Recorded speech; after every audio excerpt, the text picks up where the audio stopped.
오늘 본문의 말씀으로 부활하신 그리스도를 만나려면 이라는 제목으로 말씀의 은혜를 함께 나누도록 하겠습니다.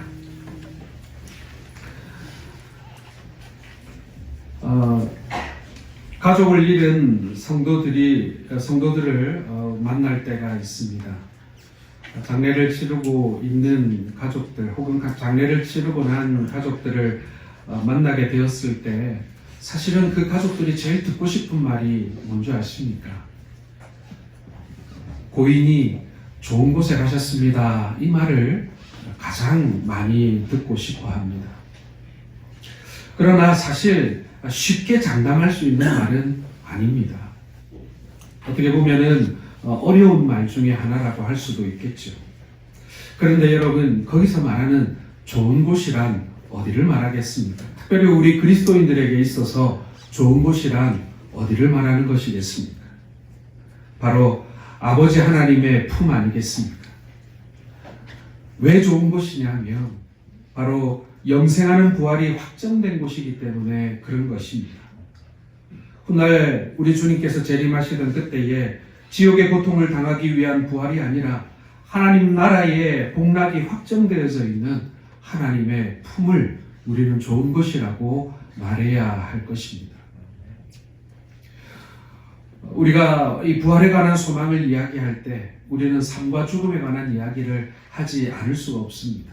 바로 오늘 우리가 함께 읽었던 이 본문 역시도 바로 예수님의 삶과 죽음에 관한 이야기입니다. 먼저 죽음이 찾아왔습니다마는 그러나 하나님께서 생명으로 그것을 갚아주시는, 다시 예수 그리스도를 부활로 우리에게 돌려주시는 그런 놀라운 장면이 바로 오늘 본문의 이야기인 것입니다. 예수 그리스도께서 십자가에서 죽임을 당하신 뒤 3일째 되는 날 새벽, 예수님의 무덤 앞에 일어난 일을 말씀은 기록하고 있습니다. 이 본문의 새벽에 대해서 긴 수식어를 붙이고 있는데요. 오늘 여인들이 예수님의 무덤을 찾아갔던 그 시간은 안식구 첫날 일찍이 아직 어두울 때라고 말씀을 시작하고 있습니다. 좀 이른 시각이 아니라 아직 어두움이 깔려있는 그런 컴컴한 새벽을 말하는 것입니다. 이런 새벽 시간에 인적이 끊어진 길을 지나서 묘지들이 있는 동산에 오르고 있는 여인들이 있었습니다. 성경은 이 여인이 막달라 마리아였다, 그리고 다른 마리아였다라고 기록하고 있습니다. 오늘 복음서 기사를 볼 때 원래 막달라 마리아는 7 귀신이 들렸던 여인이었지만 주께서 이 여인을 불쌍히 여기셔서 고쳐주십니다. 그때부터 예수님을 따르는 헌신적인 여제자가 되었던 그 마리아인 것이죠. 예수님께서 공생의 초기에 12제자와 함께 복음을 전하기 위하여 애쓰실 때에 자신의 소유를 가지고 이 제자들을 섬겼던 자매 중에 한 사람이기도 했습니다. 또한 이 여인은 제자들조차 버리고 떠난 그 예수님의 처형의 현장에 끝까지 남아서 안타까운 심정으로 주님이 운명하시는 광경을 가장 가까운 곳에서 지켜본 여인 중에 한 사람이었습니다. 그리고 주님의 시신이 아리마대 요셉의 무덤에 안치될 때도, 그리고 큰 돌로 입구까지 닫히고 임봉이 되어서 날이 저무는 시각까지 하염없이 그 무덤을 향해 울고 있었던 그 여인이 바로 이 마리아였던 것입니다. 안식일에는 무덤을 찾을 수 없었을 거예요. 유대인의 관습에 안식일에는 무덤을 가지 않습니다. 그래서 지난밤을 초조하게 뜬밤으로 보낸 이 마리아가 아직 날이 밝기 전 어둠이 깔려 있는 그 길을 지나서 묘지들이 있는 음산한 동산까지 달려 올라온 것입니다. 성경의 문맥을 미루어 볼 때 이 여인 역시도 예수님께서 부활하셨다라는 것을 미처 생각지 못하고 있었던 것 같습니다. 마가복음은 아직 이 여인이 새벽에 무덤으로 달려간 것은 주님의 시체에 향품을 바르기 위함이었다라고 기록하고 있습니다. 시신을 돌보기 위해서였다는 거예요. 그러나 막상 무덤에 가보니 무덤의 입구를 가로막았던 돌은 누군가에 의해서 굴려졌고 옮겨져 버렸습니다. 예수가 죽었다가 부활할 것이라는 소문이 온 예루살렘 성 안에 파다하다 보니 이 대제사장과 이 바리새인들은요, 예수님을 그 아리마대 요셉의 무덤에 넣고는 큰 돌을 굴려서 그 문을 막고 거기에 임봉을 해놨습니다. 임봉이라는 게 무엇이겠습니까? 이거 아무나 손대면 안 된다라고 거기에다가 봉인을 하고 회를 반죽해서 붙인 다음에 거기에 이 표식을 붙여서 그것을 떼지 못하도록, 떼면 처벌받을 수 있도록 해놓은 것이 바로 임봉을 해놓았다라는 뜻입니다. 그런데 그것마저도 뜯겨나가고 돌문이 옮겨져 있었던 것입니다. 누군가 무덤을 열고 예수님의 시신을 가져간 것이 분명했습니다. 그러자 마리아는 도움을 받기 위해 베드로와 요한이 있는 곳으로 달려갔습니다. 그리고 이 여인의 기별을 받은 두 제자는 급히 다름질하여 시신을 모셔두었던 무덤에까지 한숨에 달려오게 됩니다. 이들은 막달라 마리아가 이른 새벽에 와서 예수님의 시신이 없어졌다라는 것을 말했을 때 사실은 그 말을 믿지 않았습니다. 그럴 리가 있나? 대제사장과 군병들이 지키고 있는 그 무덤이 어떻게 열린다는 말인가? 누가 그런 짓을 할 수 있다는 말인가? 그래서 오늘 8절에 말하기를 그때야 무덤에 먼저 갔던 그 다른 제자도 들여다보고 믿더라. 예수님이 다시 부활하시리라는 말씀은 까맣게 잊어버리고 설령 기억이 났다 하더라도 그런 일은 절대 일어날 수가 없을 것이라고 생각했던 그들의 생각 속에 이 빈 무덤은 놀라움이었고 두려움이었던 것입니다. 그들이 보고 믿은 것은 예수님의 시체가 없어졌다는 것. 여인의 말이 사실이라는 것이 입증되었습니다. 계절은 봄이었지만 해가 지면 모닥불을 지펴야 되는 때였고 시간은 이른 새벽에 추위를 느끼는 때였습니다. 더욱이 예수님의 무덤 주위에는 대제사장의 지휘하에 있는 군병들이 삼엄한 경계를 펼치고 있다는 소식을 들었습니다. 지금은 비록 그들이 시야에 보이지는 않지만 혹시 발각이라도 되고 나면 상당한 문초를 당하거나 예수의 시체를 감추고 예수가 평소에 가르친 대로 부활했다고 헛소문을 내는 이단자로 몰아가 버릴 수도 있는 상황이었습니다. 예수님과 동일한 죄로 십자가형을 당할 수도 있는 그런 위험한 상황이었던 것입니다. 시체도 없는 무덤 앞에서 서성거려봐야 소용이 없는 일이었습니다. 이들이 할 수 있는 일은 위험한 그곳을 떠나서 즉각 돌아가는 것이었습니다. 그래서 성경이 말하기를 이에 두 제자가 각기 제 집으로 돌아갔다라고 기록함으로써 이 무덤 앞에 달려왔던 제자들의 행동을 마무리하고 있는 것입니다. 여러분, 이 짧은 이야기 속에 우리는 지금 우리 시대의 우리 자신의 모습과 우리 교회의 모습을 읽을 수 있어야 합니다. 베드로와 요한 두 제자는 예수님을 발견하기 위해서 무덤까지 단숨에 달려온 사람들이었습니다. 오늘날도 마찬가지지요. 많은 사람들이 주님을 만나기 위해서 예배를 드리기 위하여 이 자리에 나옵니다. 그러나 이렇게 모인 수많은 사람들이 마땅히 예수님을 만나야 할 그 주일의 시간을 보냈음에도 불구하고 조금도 자신의 삶에 대한 되돌이킴이나 그리고 고민이나 죄에 대한 가슴 아픔이 없이 돌아가는, 다시금 자신의 삶으로 세상 속으로 아무 일도 없었듯이 돌아가 버리는 우리들의 모습, 그리고 많은 그리스도인들의 모습을 우리는 이 제자들을 통해 보고 있지는 않습니다.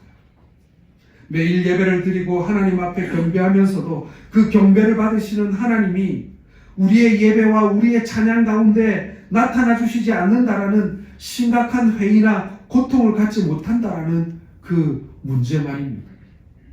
병보다 더 무서운 것이 그 병의 통증을 느끼지 못하는 것 아니겠습니까?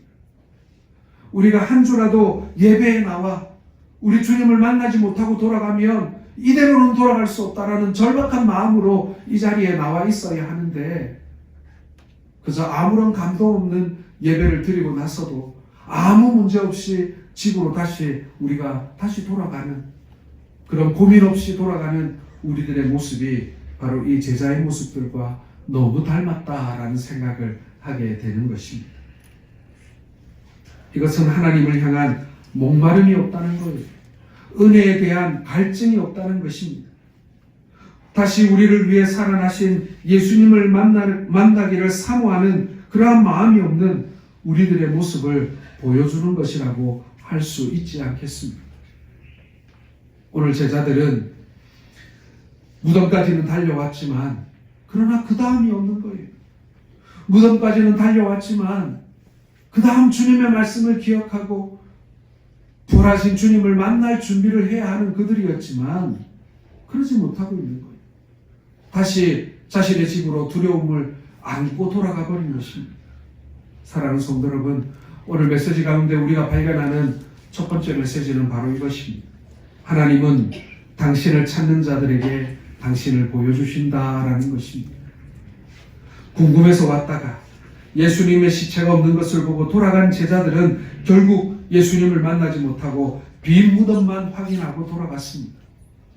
그러나 그 빈 무덤을 보고 돌아가지 못하고 거기에 주저앉아 슬피 울던 이 막달라 마리아 이 여인은요, 결국은 부활하신 예수님을 처음 배우는 영광스러운 특권을 누리게 되는 것입니다. 복음서의 내용을 보게 되면 이 공간복음에 이 예수님 부활하신 예수님을 처음 만난 것이 바로 이 여인이었다라고 공통적으로 기록하고 있습니다. 여러분, 이건요, 이 복음서의 기자들과 초대교회 성도들이요, 부활하신 예수님을 처음 만난 이 여인이 얼마나 복된가를 알고 있었던 거예요. 그 수많은 제자들과 그 유력한 제자들과 그리고 예수님 앞에 서로 잘났다고 가장 높은 곳에 오르기를 탐했던 그 제자들도 만나지 못했던 그 예수님을, 부활하신 예수님을 12제자 안에 들어가지도 못했던 죄 많았던 이 여인이 예수님을 제일 먼저 만났다. 우리 중에 가장 복된 자이다 라고 성경은 우리에게 알려주고 있는 것입니다. 주님께서 이처럼 사모하는 마음을 가지고 하나님을 향한 갈망과 사랑을 가진 여인에게 처음 당신의 부활하신 모습을 보여주신 것입니다. 여러분, 얼마나 복됩니까? 얼마나 행복한 여인입니까?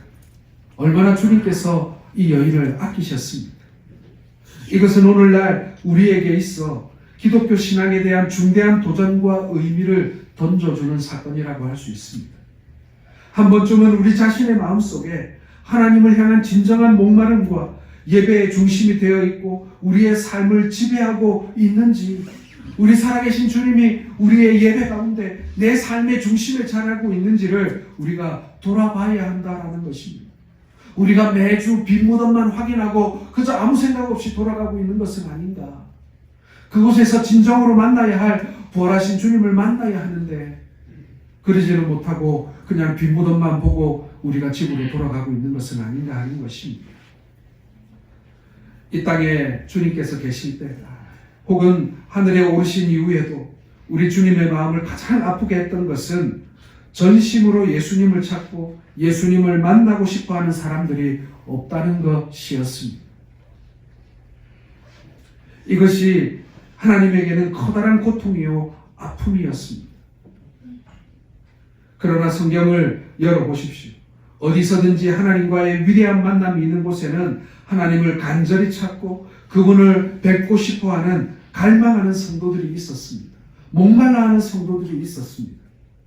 시편을 살펴보십시오. 어디를 펴든지 간에 하나님을 향한 간절한 소망, 주님을 배우고 싶어하는, 주님을 만나고 싶어하는 그 간절하고 절박한 마음이 그 성경에 그대로 담겨져 있는 것입니다. 그 중에는 선지자들도 있었고 제왕도 있었고 지도자도 있었지만 평범한 사람들도 있었습니다. 그러나 그들이 어떤 자리에 있든지 간에 그들은 전심으로 하나님을 찾고 하나님을 갈망했다라는 그런 공통점이 있는 것입니다. 여러분, 요즘에 유럽에서 우크라이나와 러시아가 전쟁을 벌이고 있습니다. 감사하게도 여러분 지난 주간에 특별 재난 헌금을 해주셔서 제가 한 분당 10,000원씩만 하라고 하셨는데 더 많이 하신 것 같아요. 이번 주 주말, 이번 주 토요일 날 우리 그 세계선교본부의 본부장과 또 본부 선교사님들이 지금 루마니아에서 활동하고 있는 난민들을 돌보고 있는 우리 선교사님들에게 지원을 나가기 위해서 이제 이번 주 토요일 날 출발한다고 합니다. 그래서 저번에 지난주에 우리가 한 헌금 가운데 일부는 동해안 산불 피해를 돕기 위해서 우리 긴급 구호단에 보내기로 하고, 그리고 또 일부는 우리 그 선교부에 세계 선교부 KPM에 보내서 이번 주 토요일 날 루마니아로 들어가는 선교사님들 편에 그 난민들을 위한, 우크라이나 난민들을 위한 물품을 구입해서 들어갈 수 있도록 그렇게 연결이 되었습니다. 여러분들이 기도하며 모아주신 그 물질이 전쟁으로 인하여 어려움을 당하고 있는 우크라이나 성도들과 난민들에게 큰 힘이 되리라고 믿습니다. 여러분, 그 전쟁을 한번 살펴보시면요, 저는 아주 인상적인 두 장면을 뉴스를 통해 보았습니다. 한 장면은 뭐냐면요, 우크라이나 남자들이 전쟁터에 나가기 전에 아내와 그리고 어린 자녀들과 헤어지는 장면이었어요. 여러분도 보셨을 거예요. 어린 아들이, 어린 딸이 아빠 목에 매달려서 울면서 아빠를 떠나보내지 못하는 그 장면. 아빠는 이 손을 흔들고 있고, 그리고 아내와 아이들은 차에 태워져서 이 다른 나라로 이렇게 피난을 가는 그 눈물겨운 장면을 여러분 보셨을 것입니다. 그리고 그 아버지들은 총을 메고 전쟁터로 나가는 것이죠. 그리고 또 한 장면은 뭡니까, 여러분?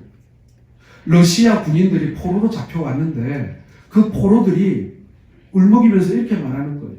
나는 여기가 우크라이나인지도 몰랐어요. 나는 이게 훈련인 줄 알았어요. 나는 이게 전쟁인지 몰랐어요. 이러면서 그 우크라이나 사람들이 그 전화로 러시아에 있는 부모들과 이렇게 전화를 연결해 주니까 그 전화를 붙들고 울먹이는 장면 여러분 보셨을 거예요. 그러한 우크라이나 군인들, 그러니까 자신의 아내와 자신의 아이들을 지키기 위해서, 나라를 지키기 위해서, 자신의 가족들의 생명을 지키기 위해서 눈물을 흘리면서 총을 메고 전쟁에 나온 군인하고, 이게 우크라이나인지 러시아인지도 모르고, 그리고 이게 전쟁인지 훈련인지도 모르고 전쟁터에 나온 군인하고 여러분 싸우면 과연 누가 이기겠습니까? 러시아 군인들은 전쟁에 졌다고 해서 자신의 나라를 잃는 게 아니에요. 전쟁에 졌다고 해서 자신의 부모와 자녀들이 목숨을 잃는 게 아니에요. 그러나 어떻습니까? 우크라이나 사람들, 가족의 목숨이 걸려있고 자신의 목숨이 걸려있고 나라의 운명이 걸려있는 거예요.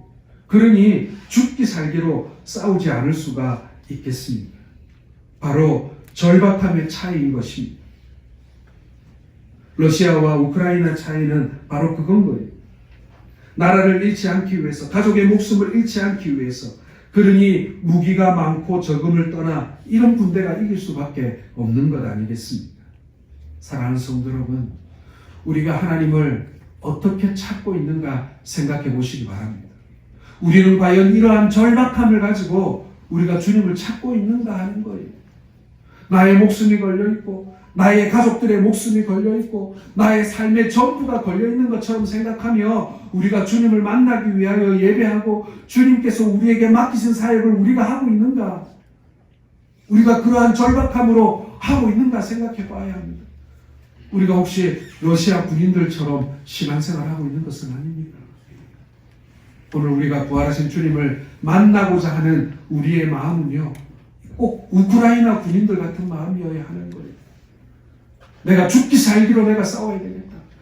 내가 내 가족을 지키고 내 나라를 지켜야 되겠다라는 그런 절박한 마음으로 전쟁터에 나온 것처럼 내가 내 영혼을 지킬 뿐만 아니라 우리의 가정의 영혼들의 안위를 지키고 우리 교회를 지키고 이 나라 이 교회와 그리고 이 땅의 백성들의 생명을 내가 담보하고 내가 이 전쟁에 나왔다. 내가 살아야 되겠다. 여러분, 그런 절박한 마음으로 우리가 예배하고 있는가, 우리가 신앙생활하고 있는가 하는 것입니다. 사랑하는 성도 여러분, 하나님은 당신을 찾는 자에게 내어 보여주시는 분이심을 믿으시길 바랍니다. 우리에게 은혜가 메말랐습니까? 우리에게 감동이 사라져가고 있습니까? 그러면 이런 절박함을, 이런 갈증을, 이런 갈망을 회복해야 되는 줄로 믿으시길 바랍니다. 오늘 우리가 본문에서 분명히 알 수 있는 것은 먼저 말씀드린 것과 같이 부활하신 주님은 사도들이 아닌 한 여인을 먼저 만나 주셨음을 우리는 분명히 기억해야 합니다. 갈망을 가진 여인, 주님을 간절히 보기를 원했던 그 여인에게 주님이 만나 주셨다라는 거예요. 저는 부활하신 예수님의 그 영광스러운 모습을 이 비천한 여인에게 먼저 보여주심으로써 예수님에게는 일평생 제자들의 가슴 속에 지워버릴 수 없는 교훈을 남겨주셨다라고 생각을 합니다. 너희가 말로는 나의 수제자니, 나의 큰 제자니, 나의 가족이니라고 말했지만, 그러나 정작 내가 고난당할 때 너희는 함께하지 않았고, 내가 부활함도 너희는 믿지 않았다. 그러나 이 여인은 끝까지, 그리고 나를 너무나도 간절히 찾고 구했기 때문에 내가 이 여인을 먼저 만났다. 예, 아마도 베드로의 마음속에는 스크래치가 생겼을 거예요. 부활하신 주님을 그래도 제자들 중에 으뜸이 내가 제일 먼저 만나야 되는데 내가 그걸 놓쳤네. 요한도 그러지 않았습니까? 내가 주님께 사랑을 제일 많이 받았다. 주님께 사랑을 제일 많이 받은 제자가 주님을 제일 먼저 만나지 못했어요. 뿐만 아니라 예수님의 제자들 중에는 예수님과 인척관계인 사람들도 있습니다. 우리가 남이가, 우리가 가족인데, 우리가 가족인데 내가 예수님을 제일 먼저 만나지 못했어. 예, 제자들은 그 사건을 기억했어요.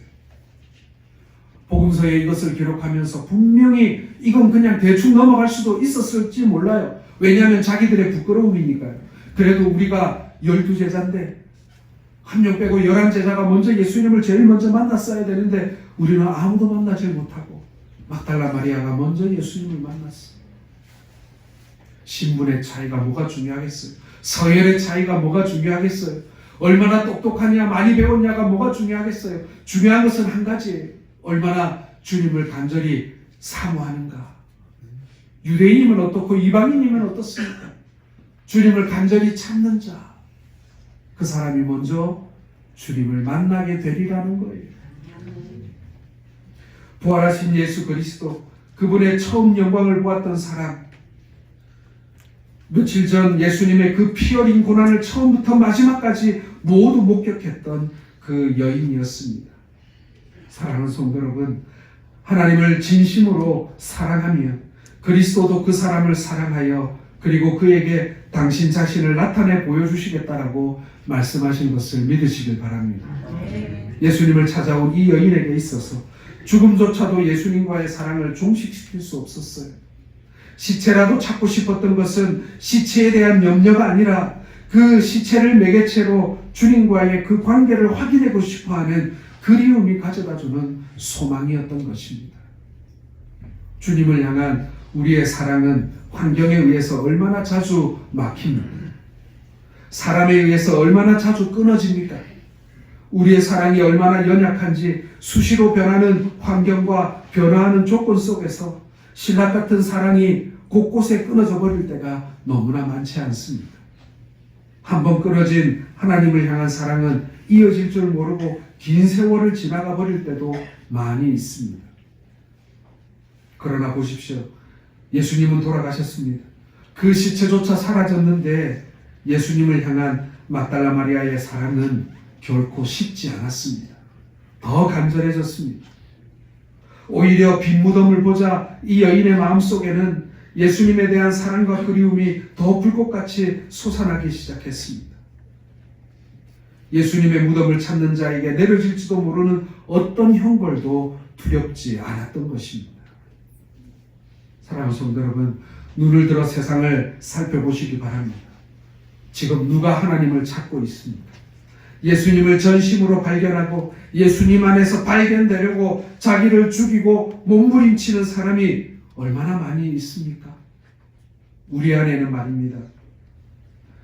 배교에 가까운 냉담함이 오늘 이 시대의 교회를 뒤덮고 있습니다. 하나님을 떠나고도 조금도 부족함이 없이 그렇게 살아가는 이 시대의 백성들을 바라보시면서 오늘 예수님께서는 이 시간에도 막달라 마리아와 같이 그렇게 예수님을 향한 진실한 사랑과 순결한 애정으로 아무도 찾지 않는 그분을 찾고 싶어하는 그러한 성도들을 만나고 싶어하고 계시는 것입니다. 사랑하는 성도 여러분, 우리도 주님을 간절히 찾을 수 있기를 바랍니다. 주님을 목말라 하실 수 있기를 바랍니다. 정말 꿈에라도 내가 주님을 좀 배웠으면 좋겠다. 내가 꿈에서라도 주님의 얼굴을 한번 만났으면 좋겠다. 여러분, 이런 마음의 소망이 우리 안에 있어야 하는 것 아니겠습니까? 내가 오늘 제가 항상 우리 장로님들하고 예배 전에 기도하고 들어올 때 기도하는 내용이 뭔지 아십니까? 오늘 이 예배에 찾아온 모든 성도들이 한 사람도 빠짐없이 주님을 만나고 돌아가게 해달라고 그렇게 기도하고 들어옵니다. 그게 너무 중요하니까요. 그저 헛걸음만 하고 돌아갈 수 없으니까요. 그저 이 자리에 앉아있지만 머리는 다른 데가 있고 생각은 다른 데가 있는 그런 모습으로 우리가 하나님 앞에 발견될 수 없으니까요. 우리가 그리스도를 발견할 수 없으니까요. 그러므로 여러분, 오늘날 이 부활의 사건은요, 오늘도 재현되어야 합니다. 아니, 매주 재현되어야 합니다. 저는 사실 교회에서 교회력이라고 하죠. 전리를 그렇게 강조하지는 않습니다. 왜냐하면 우리가 부활절이나 우리 성탄절과 같은 그런 절기를 제외한 나머지 절기들은 그렇게 강조하지 않는 이유가 뭐냐면요, 우리 개혁주의 종교개혁자들이 그렇게 교회력을 강조하지 않았기 때문에 그렇습니다. 왜 그러냐면 종교개혁자들의 가장 중요한 마인드가 뭐였냐면 매주일이 절기라는 거예요. 매주일이 명절이라는 거죠. 그래서 한 주 한 주 우리에게 주어지는 그 예배가 우리에게는 가장 중요한 축제이고, 그리고 주님을 만나야 할 귀중한 장소이기 때문에 한 주도 우리가 소홀히 할 수 없다. 그래서 어떤 날은 절기니까 더 중요하고 어떤 날은 절기가 아니니까 그저 평범하고 그렇게 쉽게 넘어갈 수 있는 그런 주일은 없다는 거예요. 사랑하는 성도 여러분, 예수님께서 우리를 위해서 십자가에 못 박혀 죽으심으로 더럽고 추한 우리의 죄는 하나님 앞에서 씻음을 받고 용서함을 받았습니다. 그러나 그 십자가에 흘린 피로 씻고 용서함을 받은 것만으로는 부족하다는 것입니다. 당신을 이 세상에 보내시고 그리고 이 백성들을 품에 안고 죽게 하신 아버지의 거룩한 뜻이 이 십자가에서 멈춰버리면 안 된다는 거예요. 주님이 원하시는 바가 무엇입니까? 이제 그 십자가의 부끄러움과 고난의 때를 일체의 순종함으로 승리하게 하시는 것입니다. 우리가 십자가만 바라보고 끝나는 것이 아니라 부활하신 주님을 만남으로 말미암아 이 놀라운 역사가 우리의 삶 가운데 계속 반복되어 나타나야 한다는 것입니다. 보좌 우편에 계셔서 아버지께서 주신 고난으로 온 땅을 심판하시고 다스리시는 전능하신 그리스도께서 오늘 이 거룩한 부활의 계절에 이 세상을 바라보시면서 간절히 원하시는 바가 바로 그거라는 거예요. 주님께서 이 세상을 변화시키시기를 원한다.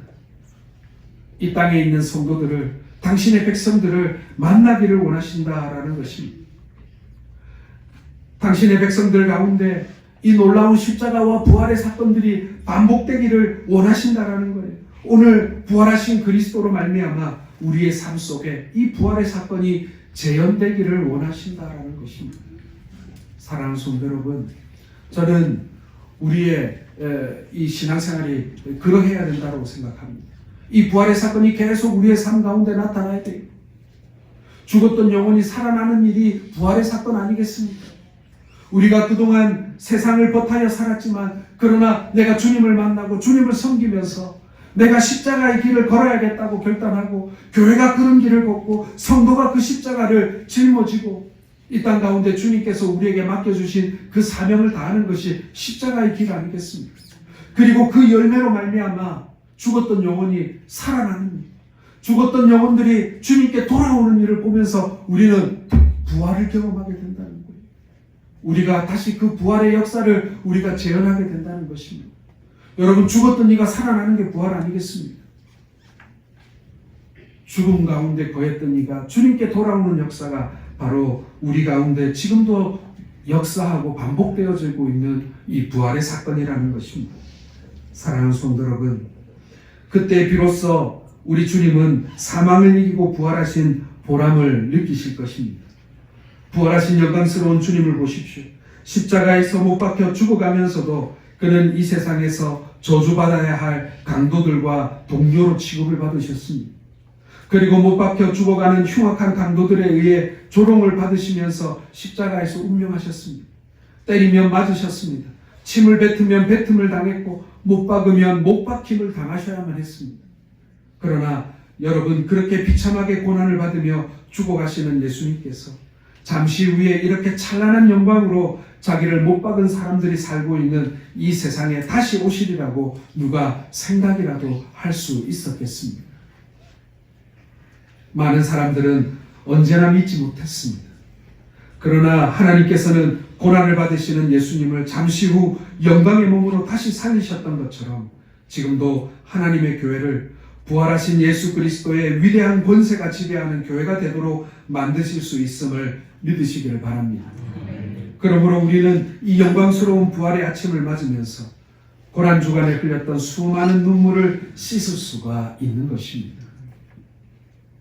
우리가 좀 처절하고 절박하게 살아가야 합니다. 자기를 죽이고 아버지의 거룩한 뜻을 받들고 온전한 순종으로 나를 살리신, 나를 구원하신 그 이유를 따라 우리가 살아야 하는 것입니다. 우리의 삶 속에 우리가 십자가의 길을 걸어가고 또 다른 이로 하여금 그 길을 걷게 하고, 그래서 사망에서 생명으로 옮기게 되는 놀라운 부활의 사건이 날마다 재현되어지는 우리의 삶, 우리의 교회가 될 수 있기를 주님의 이름으로 축원합니다. 여러분, 그런 소원을 꼭 가지셔야 돼요. 우리가 그런 소원을 가지고 살아야 돼요. 우리가 다시금 내 삶 속에 이 부활의 사건이 끊임없이 주님 배우는 그날까지 반복되기를 우리가 소망하게 될 때, 여러분, 우리가 비로소 주님이 원하시는 그런 믿음의 삶, 주님이 기뻐하시는 성도의 삶을 살게 될 줄로 믿으시기를 바랍니다.